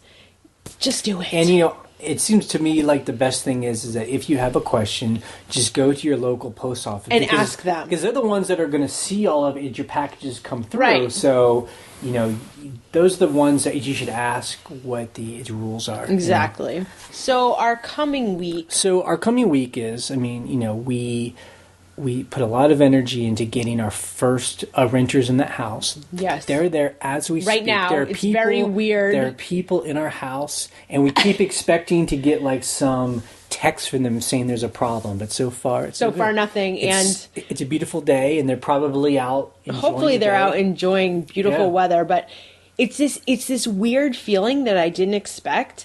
To be sitting here. Last night we were watching House of Cards. We were having a House of Cards marathon. And I was like, oh my God, there are people at our house right now. What are they doing? Are they eating? Are they watching a movie? I'm I want to drop in. Are they taking a knife and cutting open all our sofas? And, it better not be. Pouring coffee all over the bed. I doubt it very much. But it's so interesting to know people are just hanging out over there. Yeah. It's cool. And it's a good feeling too that, those of you that have been following us on this podcast, we talked for many, many weeks about how a bit of the stress of putting our money in this place and just one thing after another, because it was a total gut. Yeah. And now it's like we came through. Yeah. And now we're making money. Like today, Yeah. even if we don't sell anything on eBay, we're going to make like $150 on our house. That's awesome. It's so funny because when we were going to go meet those people just to show them around the house, I was thinking, we've worked for 3 years for this moment, which is such a weird feeling. And it felt like anticlimactic because you were just like, here we are. Okay, great. It was. See you later. It was just, in a way, it was just funny. It felt like you should like pop some champagne. We didn't want to tell them they were our first renters too, but it was just kind of funny. So our coming week is basically we're in a big long eBay stretch. Yeah. We don't travel till May, so this is eBay. So this week for me is I am taking photos. Yes. I'm trying to get through. I have 3 things to get through. We have all these boxes on our porch of like stuff we've gathered from at yard sales and auctions that we just haven't gotten through. Yeah. It's a lot of awesome stuff. Yeah. I just have to take pictures of them. I have 5 big bins of shoes that we've been collecting for the past 6 months. Great shoes. Amazing shoes. This is the best of the best shoes that I need to clean and do. And then I have to continue to take pictures of art. So I thought I was taking pictures because you were just like burnt out. So yeah, you're taking pictures and then I'm writing the descriptions of them. So those are the 3 things I'm going to do this week. Yeah. So I know I need to list. List? Yeah, I need to list. You're the listing machine. It's like, what do I have to do? Oh, I have to list. And then we'll turn over the house on Wednesday to our new renters. Yeah. So that'll be the first time we like go in and like switch it over and don't have like time to do it. Right. It's like we have like 3 hours. It's a real test. Like, can we clean a house in 3 hours? Right. To get it ready, change all the beds. So good thing is we have 2 sets of all linens. And there's 2 of us, so it's not just one person cleaning. That's true. Yeah. So because we don't want to pay someone else to do clean. And then the other thing is the other part of it is like trying to get bookings for the future. Right. Like we're good it's this week. No one is booked for the following week. So I guess that's our question. Like, do we lower the price to try and get people in, or do we just? How do you do? Or does it just mean it's no one's interested in booking that week? Because once that week is gone, that money is gone. It's gone. Yep. Okay, we're gonna go to its questions. People have either emailed us or have called in, and we have a call-in. Its number. Yep, our number is 540-407-8486, and it is a voicemail number. We do not pick up. There is a 3-minute limit. So if you're going to call and it's more than 3 minutes, you got to shorten it. Okay, first call. Hi, guys. Thank you for all the information that you share with us. I run a eBay business at Armando Sueños, and I have 2 questions for you. I hope you can help me out. I recently changed my eBay policy store to hassle-free return, where the buyer is supposed to pay for the shipping return, and also I add a 20% restock fee in order to watch my back on items where I list them as free shipping. So I would like to know, what do you think about this? And also, I don't know if you already noticed that eBay changed the way the listings look. Because right now I saw that they hide the description that we make they hide it into the full description window. So I don't know. I would like to know, what do you think about also these changes? So thank you for your time, and once again, thank you for sharing all your knowledge. Have a good day. Bye. So this is a good kind of point of order here. I mean, he's saying that he's done what we've done. We did this because of a guy on the blog, and that's is Brian. Yeah. He's the original person that started all this. hassle-free returns and the 20% restocking fee. And that really does change everything. So it means that people can return things, like they can buy clothes, try them on, if they don't like them, send them back. They have to pay a 20% restocking fee for that privilege. Right. And that's fine. Yep. And so we actually got, out of those 3 it's returns this week, they all paid a restocking fee. Yeah, and I think we made like $30. Right. Because one of the items was $100. So, it sucked to get its return back, but they paid for the privilege of trying it out. Yep, so exactly. We like it, and it makes sense to us. Yeah. And as far as, them hiding the descriptions, we did just talk about that. But yeah, hopefully they're not going to do that anymore. It seems really crazy. It seems like that was like they were doing A/B testing. So I think so. And now it's gone from my pages. So I don't know if they, hopefully they got a lot of bad feedback. Yeah. Hi, Jay. Hi, Ryan. My name's Dave. I'm from the Detroit area in Michigan. And first off, let me tell you how much I appreciate your podcast. I am a stay-at-home dad with 4 kids, one of which is 2.5, and was looking for a way to make money again, and had done eBay in the past, but not super successfully. And I was fortunate enough to find your podcast when I started up. I've only been doing it a couple months. I'm already selling 30 to 40 items a week, and super excited about that. I'll get to my questions, so I'm not one of those people who get cut off at the 3-minute mark. I have a commercial ice cream maker that I purchased years ago for $5 at a church rummage sale, and it's a stainless steel commercial ice cream maker, and they're worth about $900 used on eBay. 66 pounds, and UPS considered it fragile because it has a refrigerant unit in it, I guess you could say. And they want $65 to box it and up to $120 to ship it to California. That would be the high price. What I'm wondering about is that I bought a double wall cardboard box good for 80 pounds and was wondering if I should just pack it myself.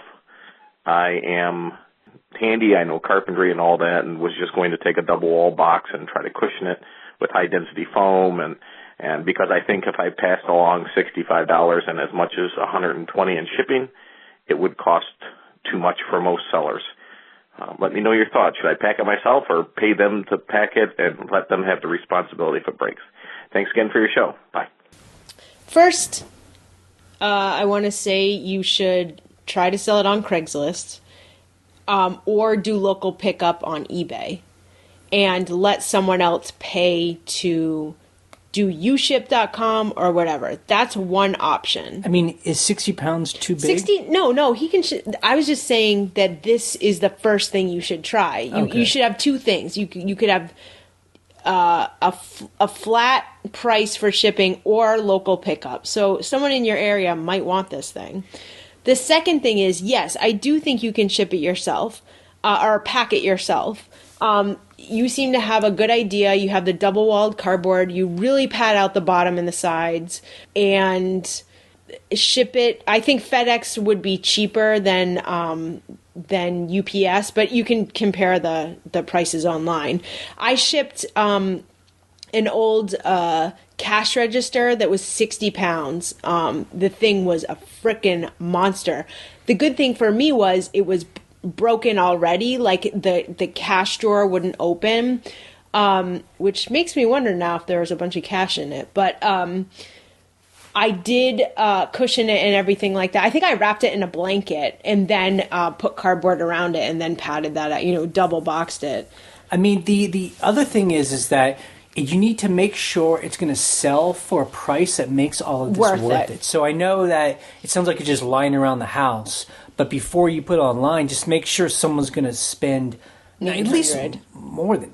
He said it was worth $900 on eBay. Oh, he did say that. Yeah. Oh, I'm sorry. So if he's going to make $1,000, well then it's all good. Yeah, it's just. But I really think you should try to do local pickup first and just see if anything happens. But if someone wants it shipped, I think you could do it. I guess you could try it. I've just found that if you try and sell it on Craigslist, people don't like to pay the same kind of prices that they do on eBay. But, let's say someone on Craigslist paid him $500 and they came and picked it up. Maybe it's worth it. Because then it's all cash. Yeah. I mean, the other thing is, I'm the advocate with Ryan, is that if we have something that's worth a lot of money, but it's a real pain in the ass to ship, I'm a big advocate of having someone else pack it and then charging the customer for that, for the handling now, fee. You could take it, have it packed by whoever at UPS, and then add a $50 fee onto the price of the item. Because, I mean, the thing is, like we always say about shipping, packing and shipping, big, delicate, expensive items need to be professionally packed. And if the buyer's not willing to pay that price, they're not a serious buyer. If they want it to get to their house, a piece of artwork, a lamp, they need to be willing to pay that handling cost. Right. So it's like, I feel like we're giving a lot of different answers, strategies, but it's because it's just really what you want to do. Yeah. So if you could make $900, and you have different choices here.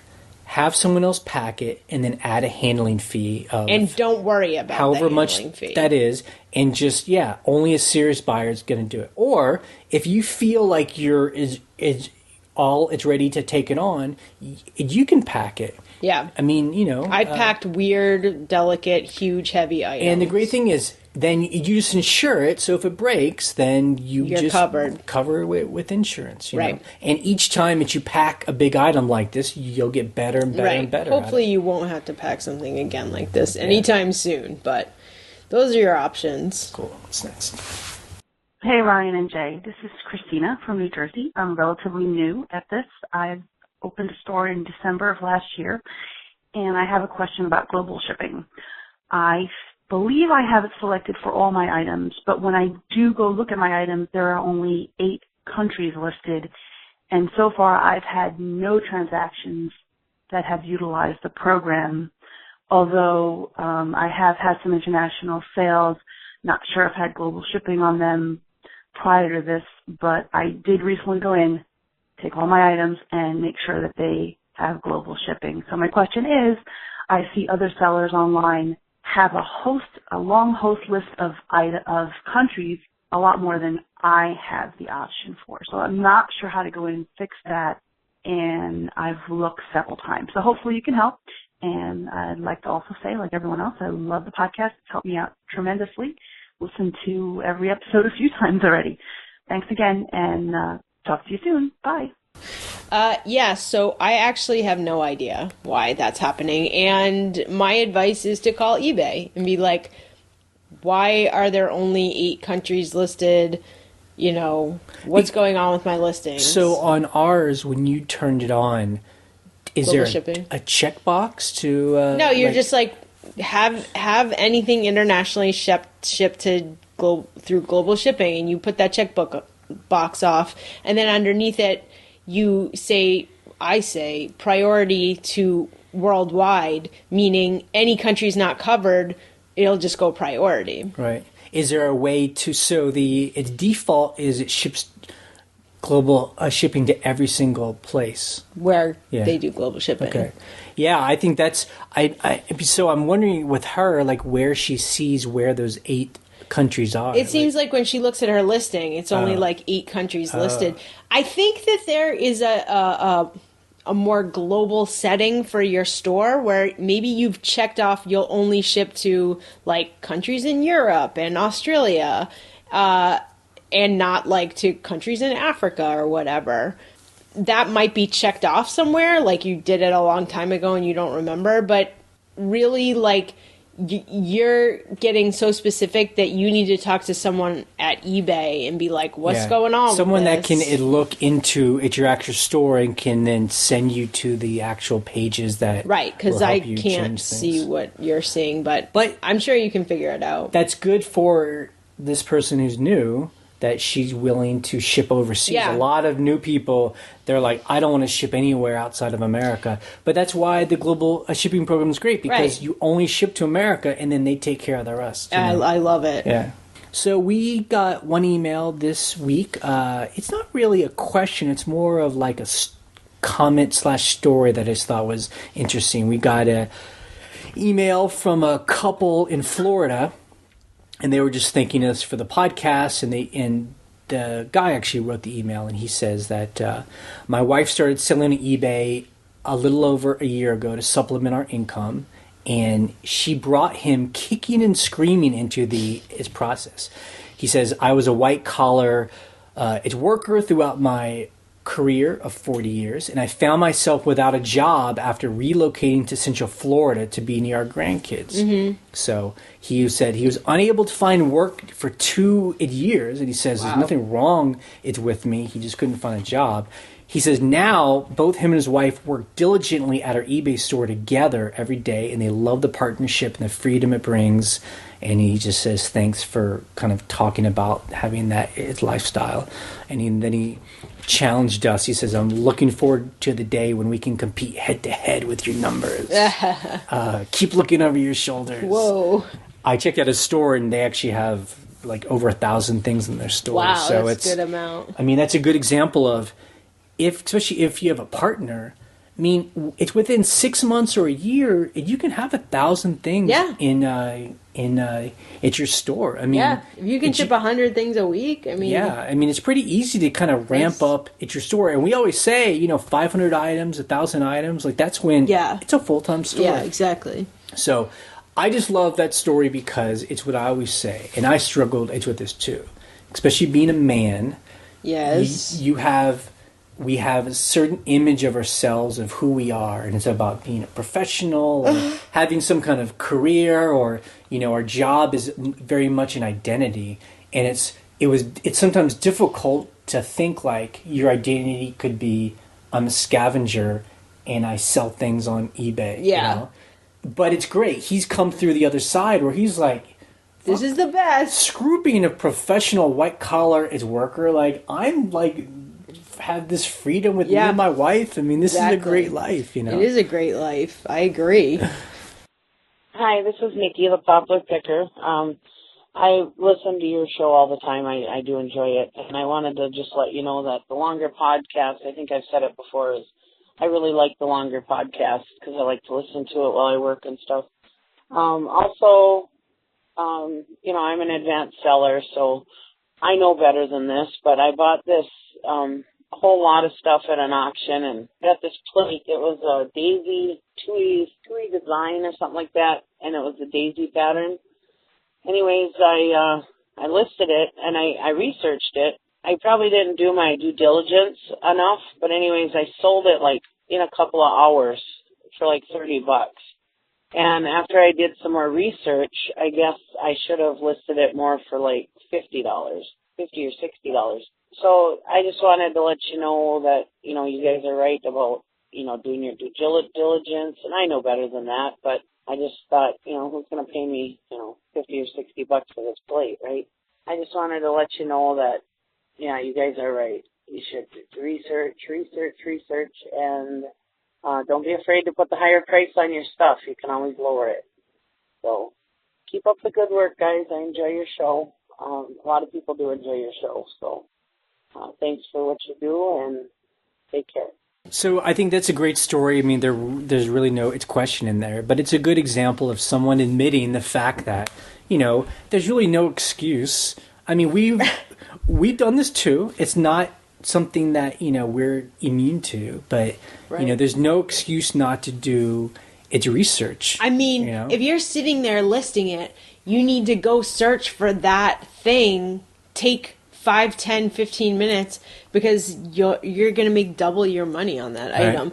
I've done that too, where I feel like I know something. I'm like, oh yeah, that's totally worth whatever. And then I research and I'm like, oh, I was completely wrong. I don't know why I thought I knew what I was talking about. Poplar Picker is just lucky that, it was only $20 more. I mean, it's like the nightmare. And I've heard some people say, like, I sold something for $100. I could have sold it for $900. Right. Like, imagine picking up that Pyrex dish with the hearts and the shamrocks and being like, well, Pyrex dishes, they sell for, $20, $30. And you just lost $4,000. Right. Like, it's just, you got to look it up. Yeah. Hey, Scavenger Life. Happy 2 years on the podcast. I just wanted to comment on your last episode, 186, you guys had mentioned that somebody was trying to get some feedback removed before, I guess they had left negative feedback before the item had shipped. That also happened to me. And they were eBay was giving me the runaround about it. But I got transferred to different people. When finally I got the right person, and sometimes I think you guys have mentioned before, you just, call, keep calling and you'll get the right customer service rep that'll help you. And what she did was, before they wanted me to make contact with the buyer, and it was going to be a big old fiasco, the rep had done some pretty quick research that I didn't even think to do, which was she went and checked if what the buyer had bought last. I said, the last feedback remark that they had left for the last thing they bought. And it was literally the same exact sentence that they had left me. So basically they left negative feedback for the last item they bought and the last feedback they left. And somehow, whether they copied and pasted it or they just wrote it underneath mine too, and it was a glitch or something, the same negative feedback went to me. So they pretty much, left negative feedback for, two different people. So they automatically removed it, and I felt so much better after. And it's just little things like that. You just never know. So I think you guys kind of helped me with, call and try and fight the man on it and get it done. But before the phone goes, I get hung up on, I wanted to ask you guys, so a lot of the links that you leave and a lot of even on your actual website, like the sites we like section, things like that, I really enjoy, and I feel like it's just like a good vibe, everything you have. I always find something, useful, and it's really resourceful. So I just wanted to ask, what, outside of things pertaining to eBay, what books or films are you guys interested in and you guys can recommend to us for the people that, just kind of feel like, we really get you guys, and we just kind of, we'll probably really love, your guys' recommendations. So, let me know. Just another book nerd trying to find some more books to read. So it doesn't have to be eBay. So, all right. Thanks, guys. Take care. Okay, yeah, this is also a good story where, you have every right to call eBay whenever you have a concern and see if they'll do anything about it. I love to hear when people are proactive, where it's not like you're calling eBay and being angry eBay and, life is ruined. It's like, this is my business. eBay, you're my business partner. Right. I have a situation. Can you help me fix it? Yeah. It is true that sometimes you have to call a couple times and find the person that's more willing to help you. Yeah. And it is weird. Some people are like reading off a script and it's like they don't feel empowered. And then you get some people that are like, yeah, let's look into this. Yeah, and exactly. And so it's a little bit of a pain in the ass that all of them aren't like that. But, Yeah, you just gotta, I know it takes time, but man, when there's negative feedback or defects involved, I am persistent as hell, so. Now, you're the one that calls eBay, so you're the one that can really talk to this, but don't you now use a certain program that's like, it calls you when the person... Yeah, I had, it's not always available, and I think it's available at very heavy call times, because sometimes they'll just pick right up and I don't see the thing. But they do have an option now to have eBay call you back so you don't have to sit on hold. And I've used that a couple times, and it's great. So it's right on their call page? Yeah, it's like on the call page. And I think it's when there's like heavy call volume, they'll offer it, because they don't always offer it. But I would suggest doing that, because if you're just home and you're like, why sit on hold? It's like the most maddening thing. So if they call you in 10 minutes, great. It's awesome. So are you no longer waiting an hour to get a... I think when they implemented the defect rating, call volume was insane. Right. Because sometimes I was waiting 45 minutes, which was crazy. And I haven't had that experience lately. So I think it's gone down. So it's like 10 minutes now? Or no, it's like pretty much right away. The last few times I've called, it's been... But I don't know if I'm calling at unorthodox times. But, it just seems like this is how it's been for us since we started eBay. Every spring, or fall, they do an update. They do a thing, and they, right now there's like a group of like eBay executives in a boardroom, and they're coming up with their next new scheme, and they're gonna spring it on us, and and it just seems like it just creates a lot of chaos. That being said, I do find a lot of the things that they make people do ends up being helpful. Yeah. So it's just, but I can't Growing see. pains. It's just like taking this huge, gigantic freight ship and like trying to turn it. It just takes a long time. And, totally. People are jumping off, committing suicide. Hey, folks, this is Andrew in California. I don't have a question, but I did want to comment on something that might be helpful to you or hopefully the listeners. But first, I'll thank you for two things that have been very helpful to me. One, good till canceled. List it and forget it. Excellent. Two, extending your time to ship when you want to go away from your inventory or on vacation. Both of those have been really helpful in saving me a ton of time and a ton of headaches. So here's a caveat about shipping deadlines or shipping times that might be useful, because I got caught in a little bit of an issue with this. Here's what happened. Buyer buys something from my store a week before I'm going on vacation to Mexico. So no problem. I figure I have plenty of time. He'll pay for it. I'll ship it. We'll be good to go. And I'll put my store, I'll extend my shipping times on my inventory, and I'll ship everything else when I get back as it sells while I'm gone. Problem is, he didn't pay. So he didn't pay. I sent a message, hey, I need you to pay. He didn't pay. I sent another message, hey, I'm leaving on Friday of this week. If you don't pay before then, I won't be able to ship until after I get back. He sends a message saying, hey, I'm going to pay you. I'm sorry. I'll take care of it. Unpaid item case is open before I go on vacation. I assume he's just not going to pay. So there's not much I can do about it at that point anyway, so I don't worry about it. I go on vacation. Naturally, he pays while I'm in Mexico. Now my inventory is in California. I'm in Mexico, and I got to figure out a way to ship to this gentleman because I call eBay from Mexico to explain what had happened and how, hey, I can't ship till I get back. Am I going to get in trouble for not shipping on time? eBay says, you know what? Whatever the conditions were at the time he made the initial purchase are the conditions you have to honor. I had 1 day shipping when I sold this item, even though he didn't pay for it timely. So I'm still responsible for shipping it timely. All right. I get on my computer. I remotely connect to my computer at home. I print a shipping label and an invoice, not an invoice, but a packing slip. And the person that was cat sitting for us was grateful enough to take this item and finish putting the label on and getting it to the post office. So I didn't buy a defect there. So that, just so you know, that whatever the conditions are at the time of purchase is what eBay is going to expect you to honor, even if you did everything right and you had the item available to ship within the time period at the time it was purchased.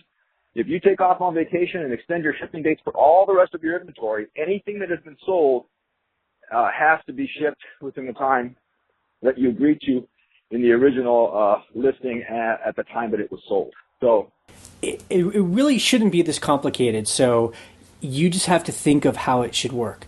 Is that when someone buys something, they're basically signing a contract with you with whatever settings were on when they bought it. Right. So if they buy it on a Tuesday and you say you're going to ship next day, but then you go out of town and put your store on its vacation, they bought it when you were going to ship next day, not when you're on its vacation. So you're responsible for shipping it next day, and whatever problem happened after that is all you. Yep.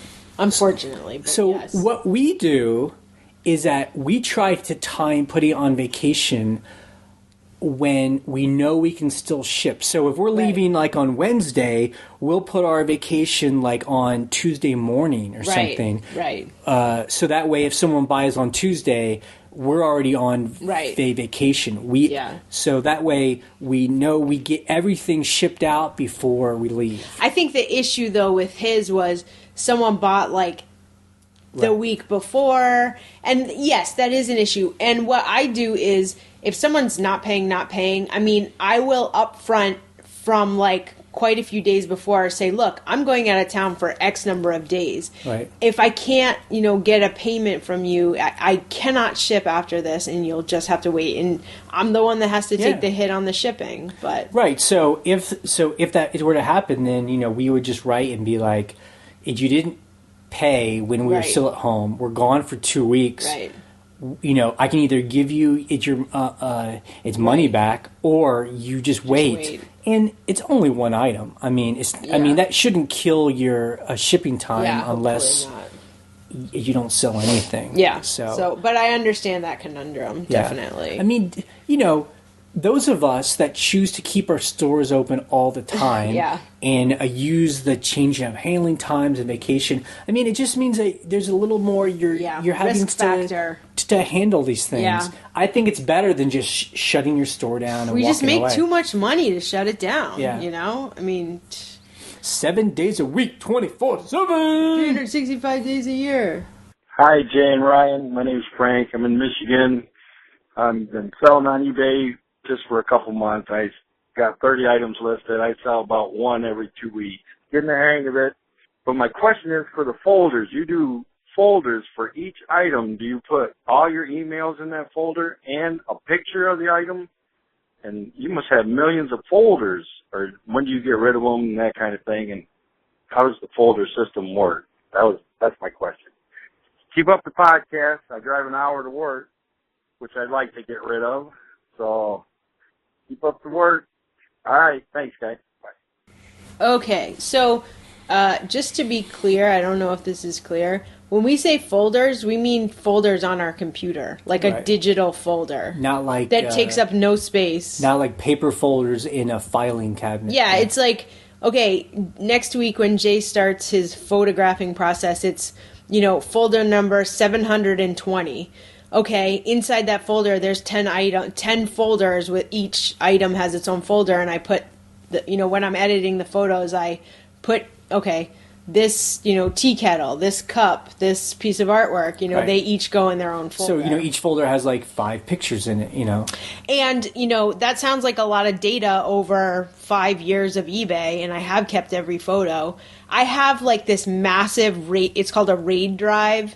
Because I'm a video editor also, I have to have like massively huge hard drives that can take, 8, hours of HD video.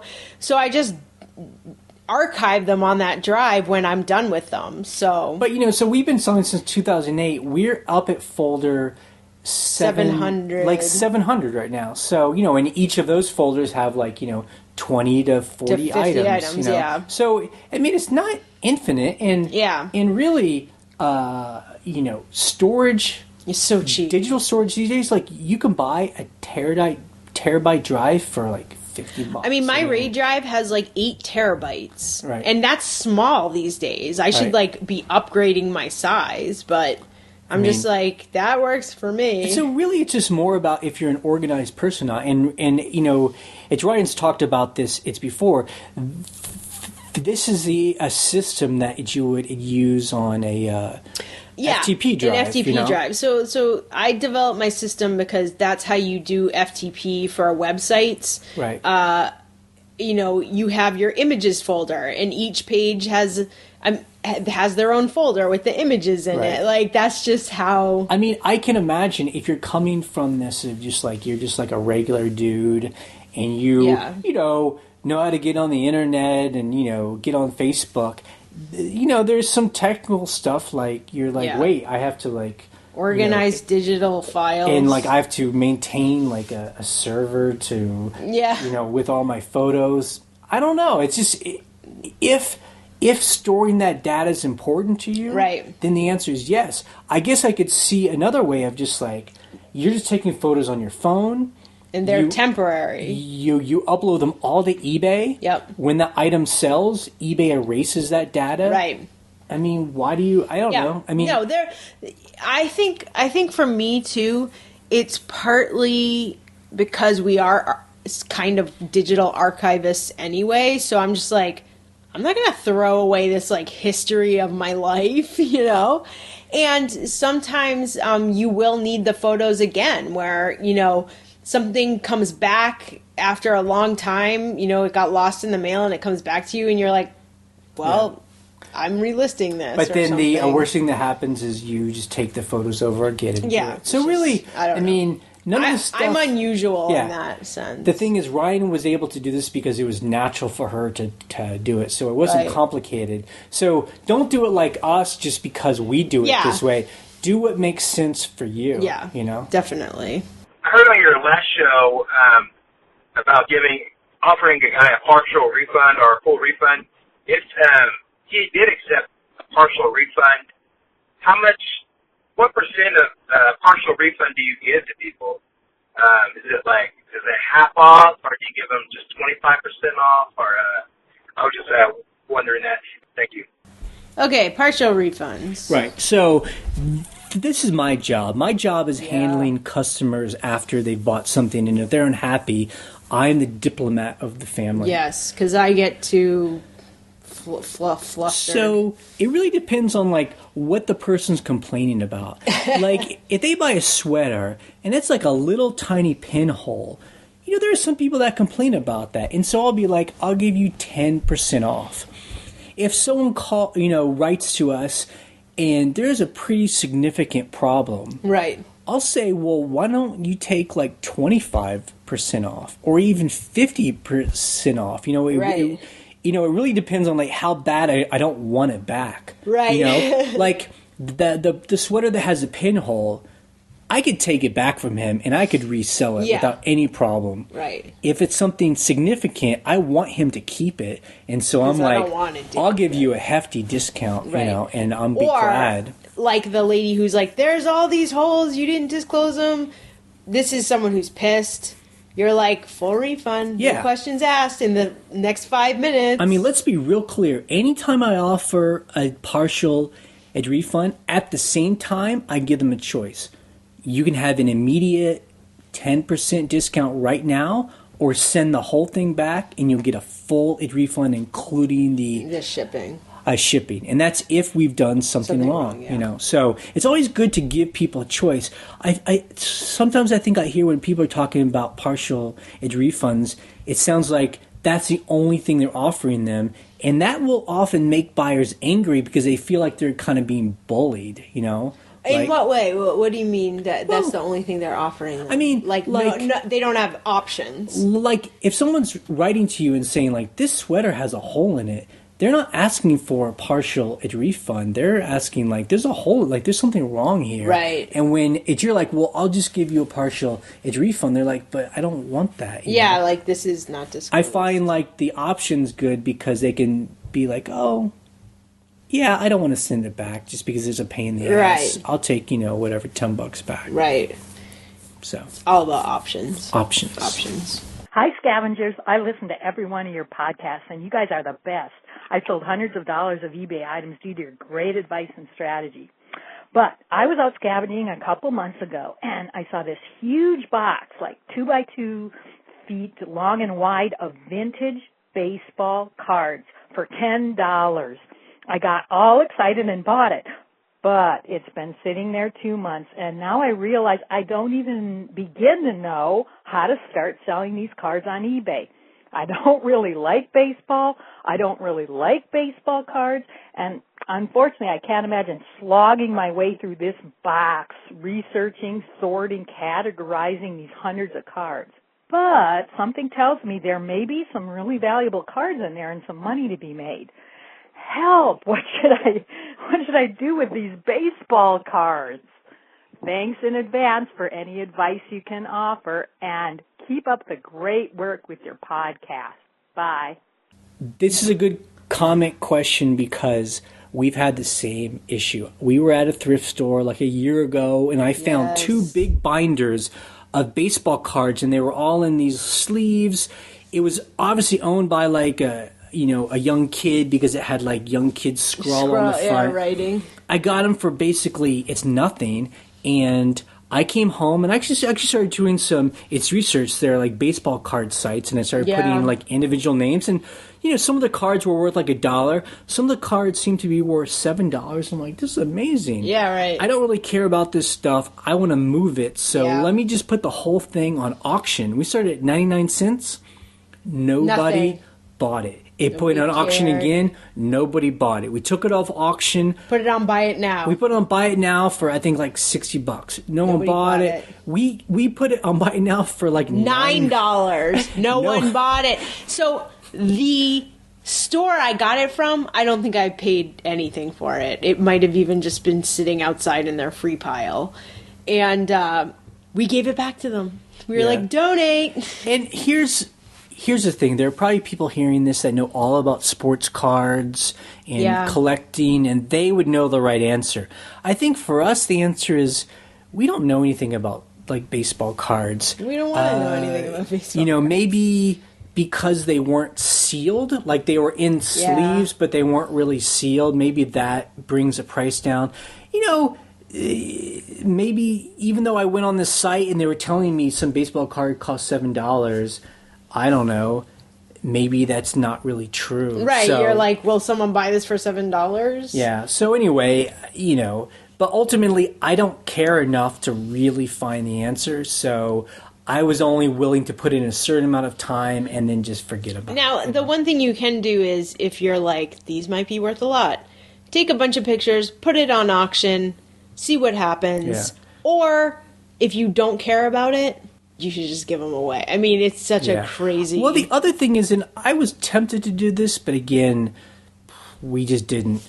We've done this for other things. You could go to like a sports store at your town. There's, card stores, comic book stores where you could take them and they'll gladly eyeball them. Yeah. And, because ultimately they want to buy them from you possibly, but they could at least help you learn why something is worth something or is not worth anything. Right. Right. Exactly. And also our cards too, they weren't really old. I mean, the oldest ones might have been from the 80s. Yeah.